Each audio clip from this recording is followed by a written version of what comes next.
모습이 저는 그림이 이미 그려져 있고요. 네. 정말 이거는 돈 주고도 들을 수 없는데요. 너무 궁금해요. 네, 안녕하세요. 영재 만드는 원장입니다. 조기 영어 교육이 네. 실제 효과를 보려면 네. 무엇이 중요한가? 미리 빡빡하게 배우면 그 자체가 스트레스가 되어서 이게 지금 선입견이에요. 아닌가요? 자, 영어를 지금 그래서- 미리 빡빡하게 어. 배웠다라는 경험을 이미 갖고 있는 상태에서 시작을 하잖아요. 네, 네. 우리가 근데 한국어를 빡빡하게 배웠다고 느끼시는 게 있어요? 저는 없죠. 제가 그랬잖아요. 언어로 생각해 보자는 거예요. 그런 빡빡한 환경이 아니라 그냥 미국에 있는 것처럼 많이 듣고 말할 수 있는 환경을 제공하는 게 가장 큰 핵심이에요. 그쵸, 열린 환경에서 아이들이 원활하게 대화할 수도 있고 일상적인 대화를 할수 편안하게 있는, 들을 네, 수도 맞아요. 있고, 듣고. 경험하는 그런 환경이 되게 중요하고 네, 환경이 중요한 거죠. 사실 일반적인 집에서는 쉽지 않으니까 쉽지 않죠. 뭔가 그런 게 필요한데 사실 어렵잖아요. 어렵죠. 이런 거에 대해서 부모가 음. 무엇을 준비해 줘야 되는 것인가?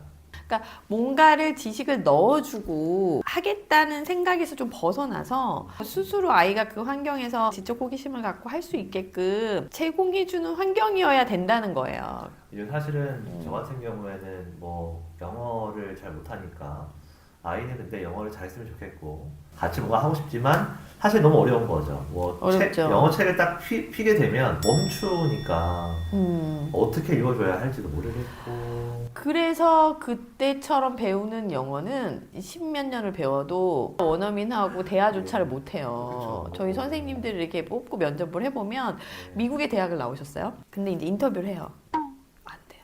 그러니까 조기 영어 교육 왜 중요하냐면 네. 우선 발음부터 다르고요. 성인이 돼서 영어를 배운다고 하면 네. 스피킹이 잘 안 돼요. 맞아요. 그러면 스피킹이 잘 되는 게 그 언어의 핵심이잖아요. 말하고 듣고 말할 수 네, 있어야 네, 되지. 네. 이게 언어의 상호작용이 되는 거잖아요. 그쵸. 한국어를 잘하는 이유는 듣고 말하는 환경이기 때문에 그런 것처럼 그 환경을 제공하는 거야지 언어는 잘할 수 있어요. 여기서 참 배우는 게 너무나 많네요. 환경 어떻게 만들어 줄 것이냐에 대한 문제. 그렇지, 네. 이런 얘기는 사실 전문가들과 대화해야지만 저희가 알 수 있는 부분이겠네요. 그죠? 언어를 잘하기 위해서는 많이 듣고 많이 말할 수 있는 환경을 제공하면 당연히 그게 중국어가 됐던 영어가 됐던 한국어가 됐던 네. 잘할 수뿐이 없다는 거죠. 그러면 이제 마지막 질문 있어요. 네. 연령별로 봤을 때 요새 뭐 4세 고시, 뭐 7세 고시가 있잖아요. 네네. 그래서 뭐 영어를 시작하는 시기가 다른데 어떻게 접근을 해야 할지에 대한 질문도 있더라고요. 자꾸 이제 4세 고시 해가지고 얼마 전에 뭐 10분에서 나왔고 거기는 이제 4세 아이지만 시험을 봐서 합격을 해야지만 갈 수 있는 곳인데요. 그 아이들에게 시험을 봐서 합격을 한다는 것 자체는 엄마 만족도라고 생각해요. 그러니까 한마디로 이 아이가 100점 맞고 거기서 합격하는 게 뭐가 그렇게 아이한테 중요하겠어요. 근데 그렇게 했을 때 엄마가 좋아하니까.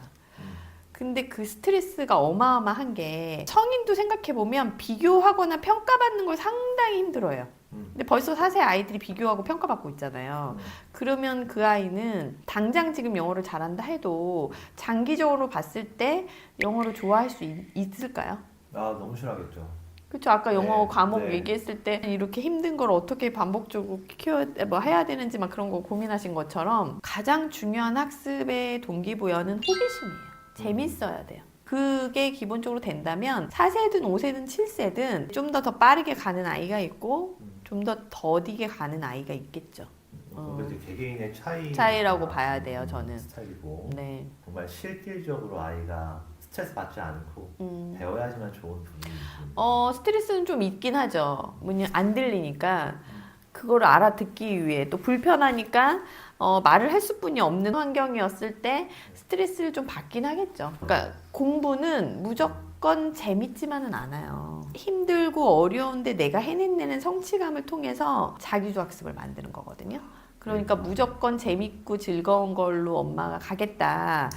그 아이는 공부 잘하기 힘들어요. 조금 어렵고 힘든데 내가 이겨냈네. 이걸 나도 할 수 있네. 해보자. 그런 코어가 이제 있어야지만. 그렇죠. 네. 예, 그래서 첫 번째는 재밌어야 되고 두 번째는 발전시키기 위해 도전하게 만들어야 되고 그래서 도전을 해서 실패를 좀 보지만 그래도 난 할 수 있네 해서 성취감을 맛보게 하고. 그럼 이렇게 좀 말씀하시는 게 이어지는 내용이에요. 네. 자기 주도 학습은 몇 살부터 가능할까요? 라는 질문이에요. 자기 주도가 학습도 있고 뭐 생활권도 있고 뭐 케어 여러 가지 부분이 있거든요. 근데 네. 학습으로 보자고 한다면 네. 말귀를 알아듣고 말할 수 있을 때부터 시작이에요. 결국은 자기도 학습이 되려면 100%의 영어 노출 환경을 제공하고 네. 거기서 아이가 불편해서 화장실 가야 되는데 화장실 못 가거나 뭐 이런 상황을 조금은 연출해서 네. 말할 수 있는 기회와 그런 것들이 된다면 어느 순간 자기 주도적으로 어쩔 수 없이 불편하니까 말할 수뿐이 없지 않겠어요? 이거 세 번째 질문 저희 와이프한테 하는 질문이에요. 네. 아이 스스로 공부하도록 만드는 환경은 어떤 모습인지 너무 궁금해요. 대표님이 생각하시는 가장 그 아이디얼한 환경의 모습이 있잖아요. 저는 그림이 이미 그려져 있고요. 네. 정말 이거는 돈 주고도 들을 수 없는데요. 너무 궁금해요. 대표님. 제가 영재 아이들의 네, 어머님들 공통점 다 봤잖아요. 네네. 자, 집을 딱 열고 들어가요. 들어가요. 들어가면 지저분한 게 우선 첫 번째. 음. 깔끔하게 가지런히 책이 이렇게 꽂아 있거나 그런 환경이 아니라 네. 그냥 집으로 들어가자마자 책이 밟혀야 되는 거예요. 정리된 널브러져 것이 있는 게 아니라- 정리된 게 아니라 이제 호기심이 전혀 없는 그냥 딱 꼬지에 이렇게 꽂혀 있는 이런 거는 정말 공부를 잘하기 어려운 환경이다. 와, 완전 반대로 이해했습니다. 저 같은 경우는. 그러니까요. 네. 잘 모르시는데 실제는 그냥 밟히는데 책이면 돼요. 그리고 화장실을 가서 책이고 네. 책이 장난감처럼 다 널브러져 있어요. 그런 환경이면 사교육비 반 줄고요. 그냥 상위권이에요. 너무 좋은데 100% 그러면? 상위권. 그거 너무 쉬운 건데 쉬운 게 지금 안 되고 있는 게 그러니까 이거는 정말 제가 20년 경험 연구한 가장 키포인트예요. 그래서 지금 제가 그 얘기를 해요. 어머님들한테. 모든 장난감을 당근에 다 파셔라. 그리고 모든 환경을 다 책으로 도배를 해라. 그러면 아이는 놀 게 없기 때문에 책뿐이 안 본다. 그러면 환경. 여기 네 번째 질문이 답이 나와 있네 벌써. 그렇죠. 부모가 가장 먼저 내려놓아야 할 것은 무엇인가요? 조력자처럼 지켜보고 관찰해서 환경을 제공하겠다는 생각을 하는 게 제일 중요해요. 그리고 기다려주기. 제가 예전에 얼마나 놀랐냐면 3명의 아들을 둔 어머니 아버님이세요. 입구에서 아이가 그 신발을 신고 있는데 신발 신는 거를 제대로 잘 못 신고 거꾸로 신고 하는데도 계속 기다리고 보시더라고요. 와, 그거 어떻게 인내하시죠? 그 아이가 신으면서 이제 얻어내는 성취감. 네. 기본 생활 습관도 성취감이라는 게 있거든요. 그리고 또 실수했을 때 이걸 본인이 스스로 느끼게 하는 거. 그걸 아이가 스스로 느끼게 하느냐 아니면 그 느낌조차 환경을 주지 않고 신겨주느냐의 차이예요.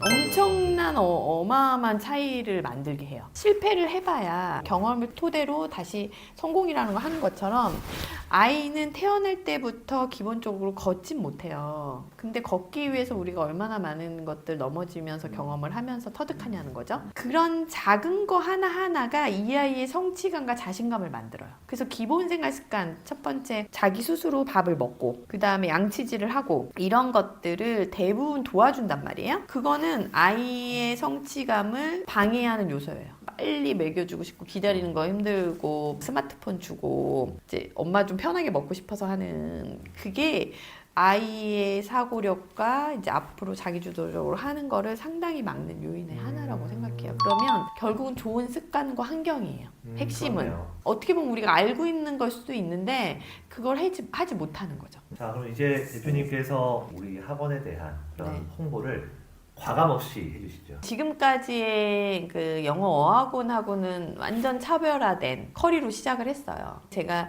영재 교육을 오래 하다 보니까 중요한 거는 영어 과목이 아니라 언어로 접근해야 되겠다고 생각을 했기 때문에 영어 원어민 100% 영어 노출이긴 하지만 그 안에서 미국 환경처럼 짐, 사이언스, 매스, 뭐 바이올린 이런 다양한 두뇌를 발달시킬 수 있게끔 커리를 기획했고요. 거기에 말하는 아까 좋은 습관 만들기라고 해서 아이가 일상적인 실용적인 언어를 많이 선생님과 노출하고 얘기할 수 있게끔 하고, 제일 중요한 건 이제 상담 심리사를 둬서 아이의 기질이나 성격이나 이런 것들을 기반으로 전문가가 붙어서 그 아이에 맞게끔 학습에 대한 솔루션과 프로그램을 제공하는 거. 다른 타사의 영어 어학원하고는 아주 확연한 차이를 갖고 있고, 좀 자랑을 하자면 뭐 우리가 뭐 고시라고 막 하고 그 비슷한 곳 있어요. 근데 그곳에서 그렇게 입시를처럼 막 이제 공부를 시키고 과외를 시켜서 반복해서 막 이제 해가지고 합격을 한 그 아이들이 3년 있는 곳과 똑같이 2년을 같이 보냈을 때 저희 원에 있었던 아이가 평가의 성적으로는 최고급의 성적을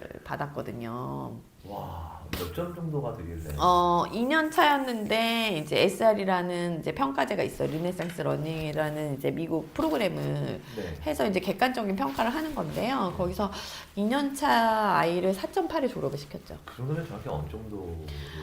초등학교 4학년 8개월 정도의 수준. 와, 2년 만에. 와. 네네네. 그 정도의 많다. 수준으로 만든 거죠. 야. 그런데 이제 뭐 달달달 반복적으로 우리 어릴 때부터 배웠던 방식으로는 그렇게 높은 결과를 만들 수는 없고요. 어렵죠. 기본적으로 아까 말씀드린 대로 언어로 노출시키고 말할 수 있는 환경 제공하고, 짐 사이언스, 뭐 음악 이런 다양한 것들로 두뇌 발달했고, 또 전문 심리 상담사가 붙어서 이 아이 기질과 성격을 파악하고 이제 프로 선생님들이 케어와 교육을 했다라는 거. 그게 다른 영어와 공간은 확연한 차이점. 이라고 볼 수 있어요. 사실 제가 이제 교육 서비스업을 뵙게 되면 이렇게 인사이트가 있는 분들 만나기 쉽지가 않습니다. 더욱이 문화 구축도 쉽지가 않아요. 왜냐하면 컨트롤해야 될 것이 너무나 많잖아요. 그럼요. 이 모든 것들이 시스템화되어 있다는 것 자체가 너무나 큰 좋은 것 같습니다.